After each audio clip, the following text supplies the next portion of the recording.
వాగర్ధావివ సంపృక్తౌ వాగర్ధ ప్రతిపత్తయే జగత పితరం వందే పార్వతీ పరమేశ్వరం. అందరూ శివుడికి చెందిన వారే. అందుకే మీరు జాగ్రత్తగా గమనించండి, భూత ప్రేత పిశాచాతులు ఉంటాయి, వాటికి కూడా తండ్రి ఎవరు అంటే శంకరుడే. నాకు 10 మంది కొడుకులు ఉన్నారనుకోండి, అందులో 90 ఐఏఎస్లు, ఐపీఎస్లు, ఐఎఫ్ఎస్లు, ఐఆర్ఎస్లు, డాక్టర్లు, ఇంజనీర్లు ఉన్నా ఒకడు జేబు దొంగ అనుకోండి, వాడు నా కొడుకు కాదంటే వీల్లేదు. 90 ప్రయోజకులు అయితే ఒకడు అప్రయోజకుడు కూడా నా కొడుకే. ఎందుకంటే వాడిని కన్నవాణ్ణి నేను. ఈ లోకంలో భూతములు, ప్రేతములు, పిశాచములు ఉన్నాయి అంటే వాటిని కన్నవాడు కూడా ఎవడో ఉండాలి. ఆయన పరమశివుడు తప్ప వేరొకడు ఎలా అవుతాడు?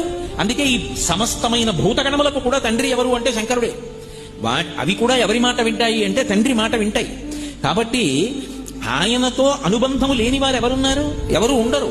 అందుకే శంకరాచార్యుల వారు కాశీపట్టణానికి వెడితే అన్నపూర్ణమ్మ దగ్గరికి వెళ్ళి మాతాచ పార్వతీదేవి పితాదేవో మహేశ్వర బాంధవా శివభక్తాశ్చ స్వదేశో భువనత్రయం అన్నారు. మా అమ్మ పార్వతీదేవి, మా నాన్నగారు పరమశివుడు. భక్తులందరూ శివ అని నేను అన్నప్పుడు విష్ణువు కాదు అని మీరు అర్థం చేసుకోకూడదు. శివుడికి విష్ణువుకి మధ్య భేదం ఎప్పుడూ చూడరాదు.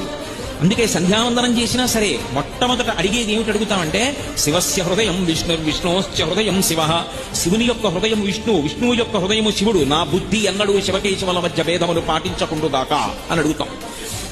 నేను శివభక్తాశ్చ అన్నప్పుడు విష్ణు భక్తాశ్చ అని కూడా దానికి అర్థం. కాబట్టి శివభక్తాశ్చ స్వదేశో భువనత్రయం.